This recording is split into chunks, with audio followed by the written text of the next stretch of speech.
All right, welcome to another marketing strategy session. And I have Izzy with me today to talk about Facebook ads and to talk about catalog ads. So thank you for coming on the show. Yeah, thanks very much for having me on the show. I really appreciate.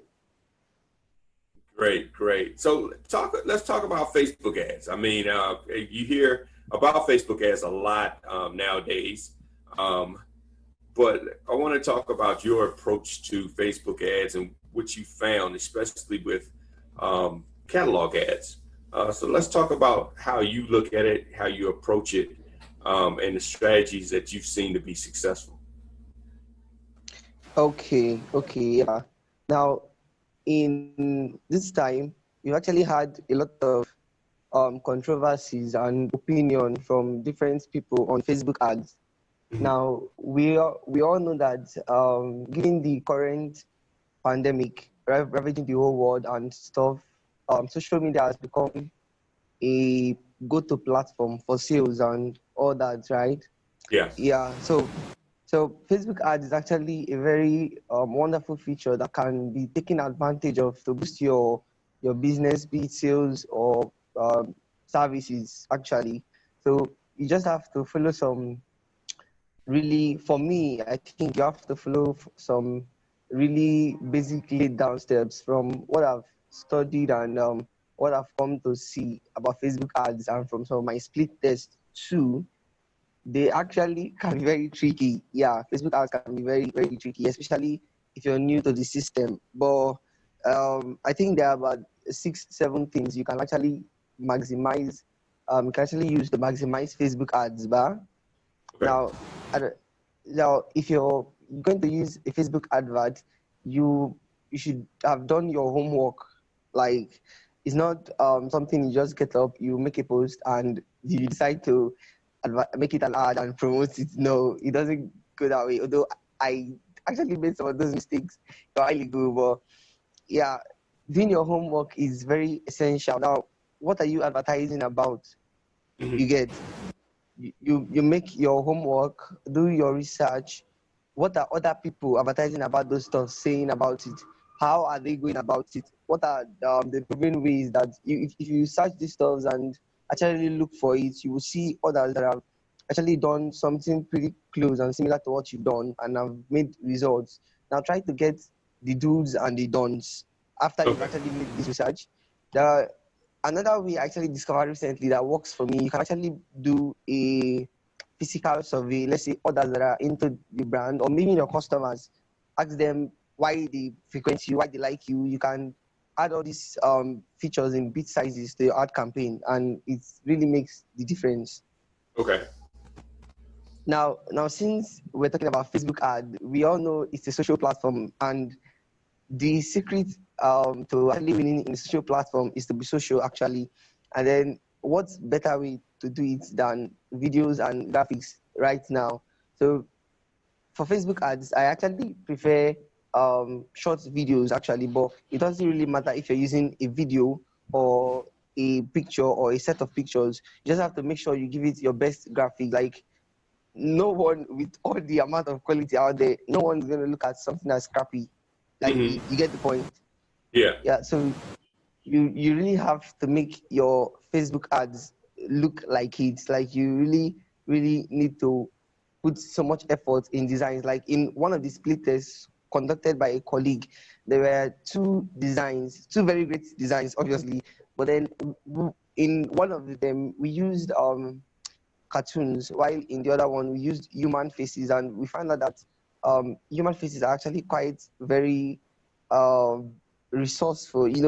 That Okay. trust when you say, "Oh, this is yeah."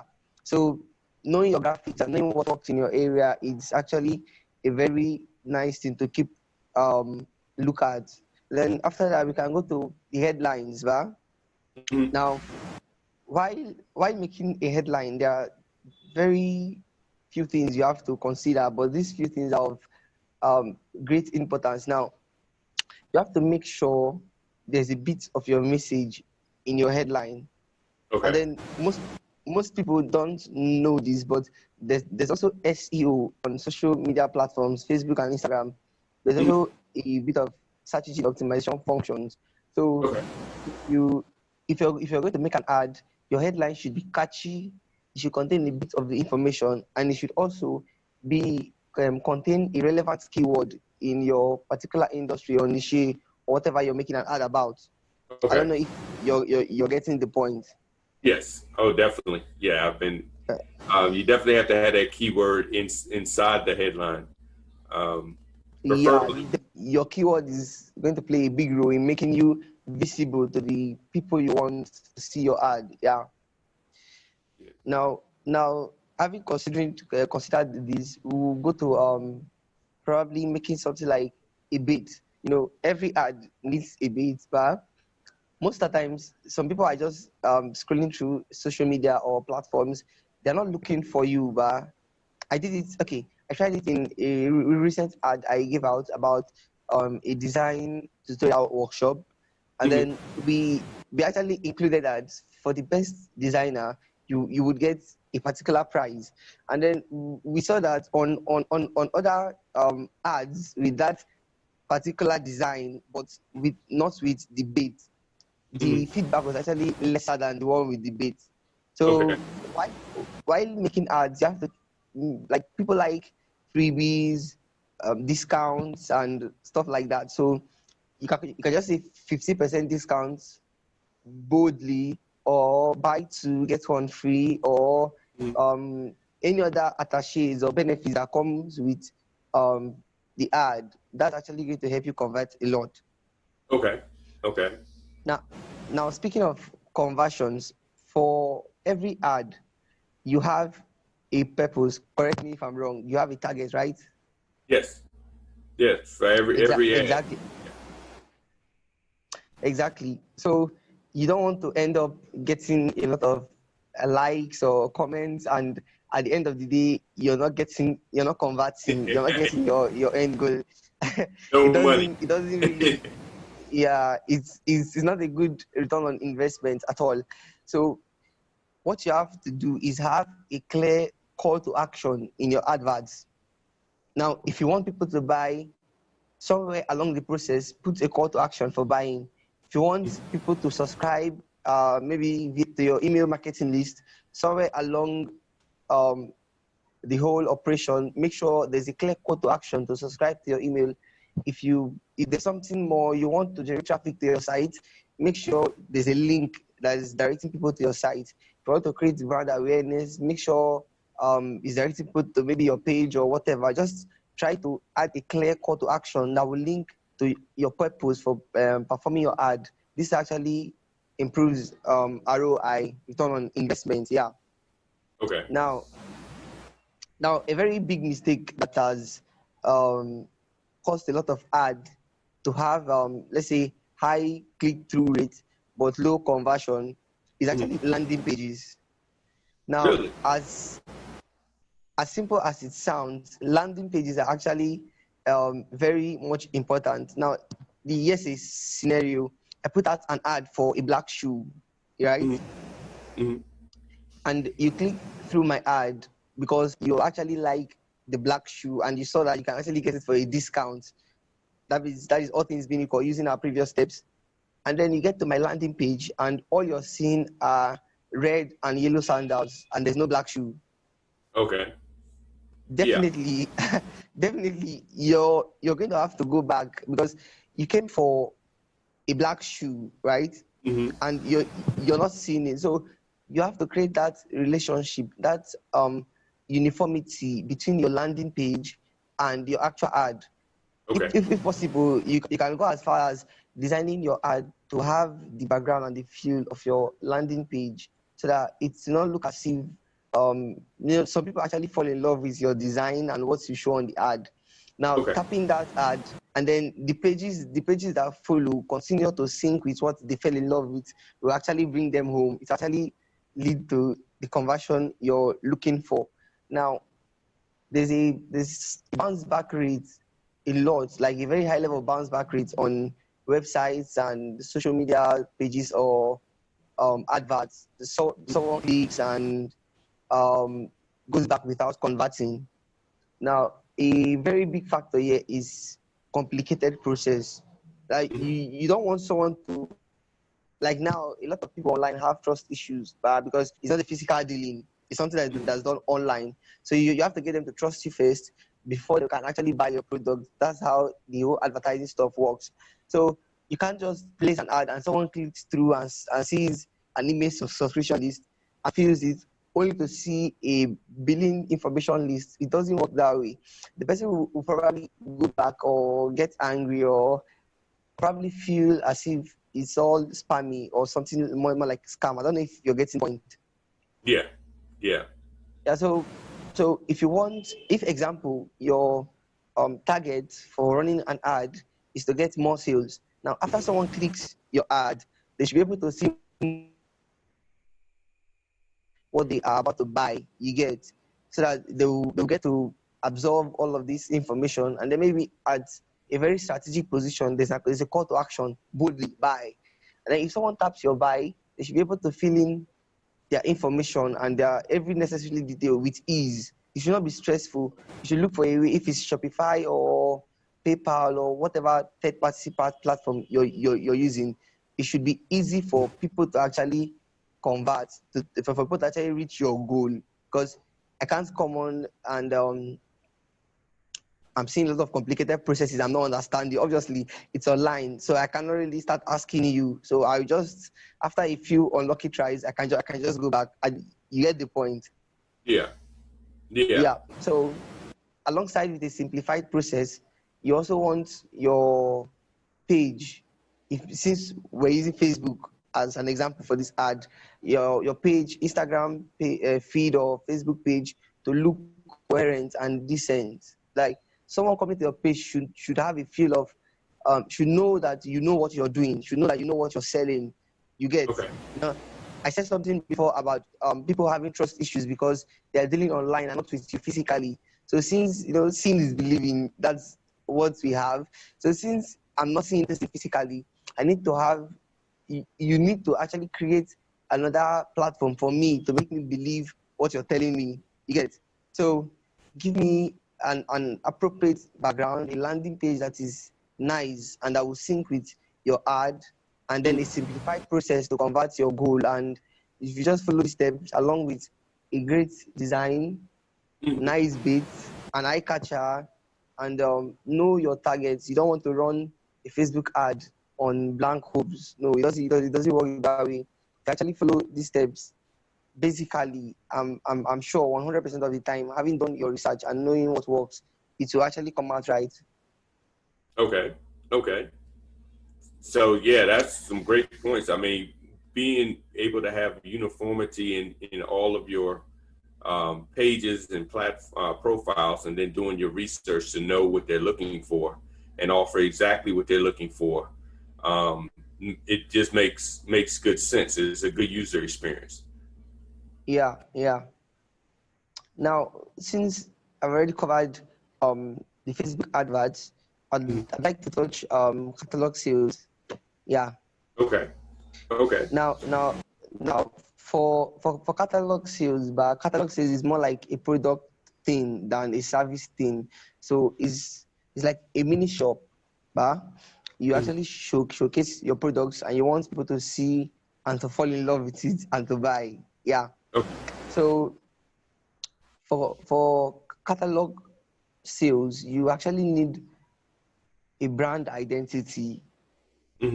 Yeah, you need to have that touch of branding. Now, I was going through some feeds and some creators on Instagram today, and I saw a post. Without branding, everything will be dull, and I think I accept.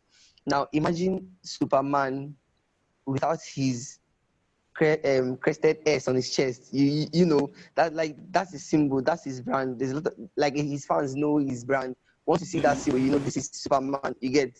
Yeah. So if you're going to have a catalog for sales, you need to have this kind of brand identity, starting from your logo, your designs, your products. They should have a few that can actually make people identify that this particular product or whatever is coming from this particular person.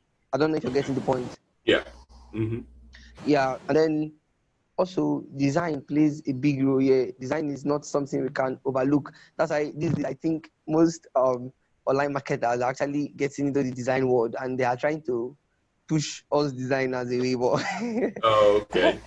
yeah, because Taking you need shortcuts to on that. have a yeah. You really need a nice background to showcase your stuff. If this also goes with photography, like example, I'm selling a chair. I want to I want to take a shot of all angles of the chair and post in my catalog. But so if someone likes this chair, you want to buy it, you click and come to my landing page. You can be able to see the front view, the back view, the side view. You get can be Hmm. able to see everything about a product you want. Now, your catalog copy, that should be your caption, your description of the product as a whole. It should be authentic. It should be nice. It should describe the product and not beat about the bush. And Okay. one thing that works a lot in catalog sales is, you know, humans, we claim to be logical actually, but if you look at it from an angle, we're much more emotional than we're logical. So Okay. your your description can actually get to the emotional side of your buyer. Like if you use it the right way, Hmm. you don't just come and say this chair is made of wood. It has four legs. It is no. We're seeing the chair. We know all that stuff, right? We need Hmm. something that will actually convince us to buy this chair. I come and say it will give a touch of home, a touch of luxury, a touch of exquisiteness to your, maybe say, let's say dining room or sitting room or whatever. The person will be like, okay, you get you get the point now. So Yeah. so now you're actually communicating much more than just describing. No, get to the emotional side of the buyer, and you actually have a lot of catalog sales. And also, why are you doing catalog promotions? In fact, an eye catcher, a bait, is something that cannot be overlooked in adverts. If I see two ads offering the same thing, what will make me choose ad A over ad B is the fact that ad A has told me that, see, I will give you the same thing for $7, and ad B is telling me I'll give you for $10. No, honestly, Yeah. now I have to go for $7. So an eye catcher is also very, very much important in your catalog. And then another thing you have to note is a niche catalog. Like I don't want to come to your catalog page where I see all your products, and Hmm. maybe I'm looking to buy a chair. We're still using the chair example. Now Hmm. I click through your chair ad, I come to your page, I see one chair, I see one car, I see a house, I see Yeah. no Not that's consistent. just messy. Yeah. No. I'm just gonna go back. I'm like, no, this guy is maybe wrong, he's faulty, or maybe he's probably a black market dealer. No. So if I come to if I so if I come to your catalog page, if you sell chairs, now you should be able to arrange your catalog in categories in a nice way that it will be able to send a message. But so if I sell dining chairs, you should be able to see different types of dining chairs. That should be your niche, right? Yeah. If I sell if I sell what do you call it, office equipments and chairs, you Hmm. should be able to see and browse through and look for nice office equipment with nice design and photography, like we said before. Hmm. Not not there should be a form of uniformity once more. There should be an agreement, not a scattered arrangement. It does not really make sense. And Yeah. then in catalog sales, just like in live sales, if you have a shop, but you go through your sales and your expenditure, and then you try to know if you're making gain or not. Okay. Now, in catalog sales, that's also very much useful. You want to keep an eye on the metrics, on the measurements.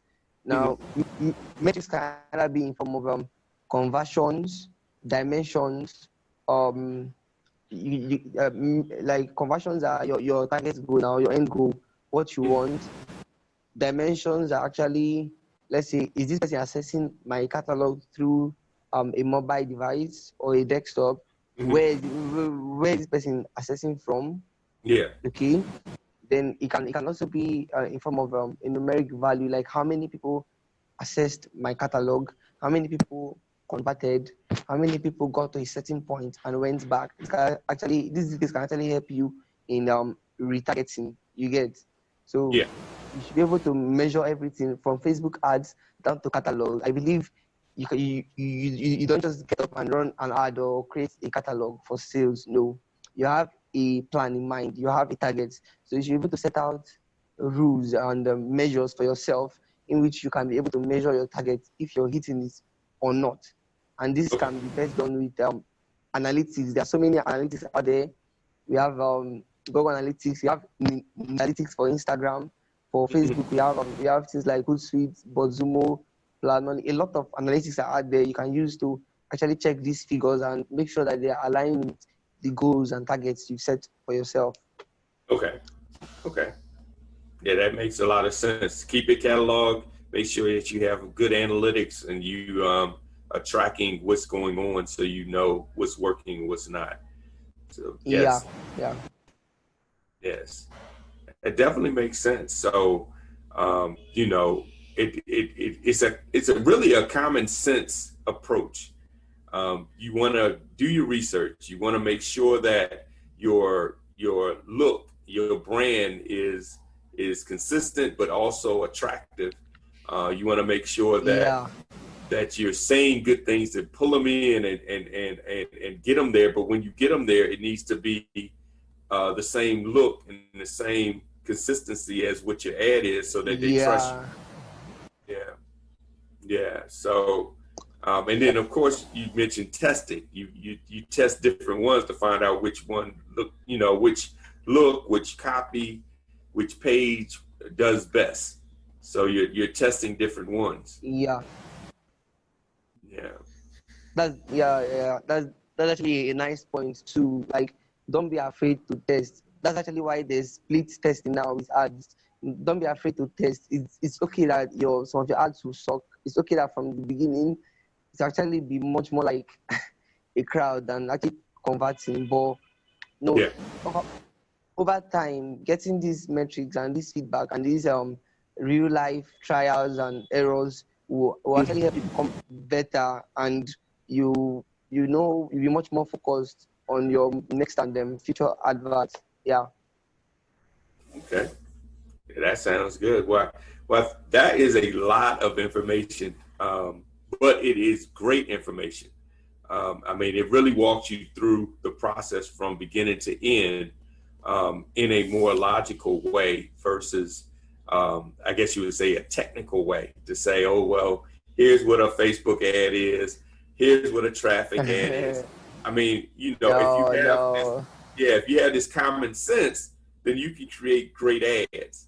And you can start looking at what's working. And like you said before, Izzy, instead of worrying about likes and shares, you're looking at in business conversions. Because if it doesn't make any revenue, then it isn't successful. So that's a great point, because we do get caught up in how many people like this post, how many people share this post, but at the end of the day, that doesn't pay any bills. It doesn't convert. So it doesn't pay the bills. So, right, Izzy, thank you so much for the information. And if you are looking for anyone to help you to put together your ad strategy, let's say any of the listeners are looking, how can they find you to help with that, putting it all together, making the ads look good, and putting the strategy together? Okay. Now I'm actually very visible on Instagram at Dub Ads Media. Okay. Yeah. Okay. That's Dub Ads Media. That should be a DOBARTSMEDIA. Yeah. And then I'm also on Facebook as my name there, Izzy Uchichuku David. So I'm always accessible, mostly on Instagram. So just search for my handle at Dub Ads Media, and we'll discuss a lot. Like, I'll be actually glad to have you around. Anyone, we just discuss and we'll have fun out of business. Yeah. Great. Great. Well, thank you so much for coming on. Thank everyone for listening. And I know that you probably learned just as much as I have with this. You learned a lot because it's really a mindset behind advertisement more than the tactics. The tactics, Yeah, those yeah, techniques are just tools to use, but you have to have the right mindset in order to exactly. capitalize on them. So great. Well, this has been another marketing strategy session. I thank everyone for attending. If you have any questions or comments, put them in the comment section and we'll be sure to answer them, reach out to you and help you with growing your business. All right, everybody, have a great day.